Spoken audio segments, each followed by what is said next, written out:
అరే అన్నీ నేనే చేయాలి అక్క, నువ్వు చేయ ఒక పని కూడా, నువ్వు చేయ ఒక పని కూడా. హలో అక్క, అది ఇల్లు ఉడిచేసిన బట్టలు ఉతికేసాయి. అరే ఏందాక రోజు నాకే చెప్తావు, ఇలా సండే కూడా వదలవా అక్క నువ్వు? మొన్న కూడా సంక్రాంతికి ముగ్గు వేయించినావు నాతోనే. ఆ బస్సులో ఆంటీ వాళ్ళు అందరు నవ్వుతారు, ఇజ్జత్ పోయింది.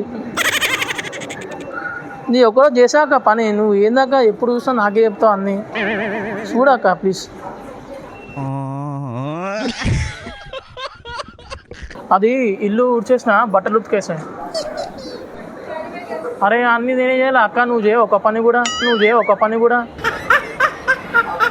నువ్వు ఎన్ని పెడతావు అక్క? అరే నీకు దండం పెడతా అక్క, మా దోస్తులకు చేస్తే ఇజ్జత్ పోతుంది అది. ఇవి మళ్ళీ వెంటనే అక్క పెంట.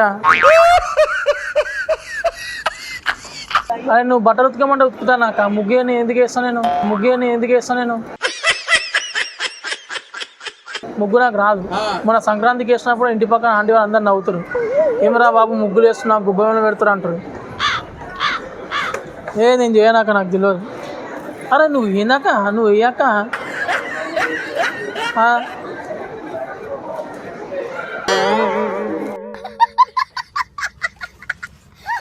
ఇల్లు దుడిచేస్తున్నా అక్క, కొంచెం బట్టలు ఉతికేవా?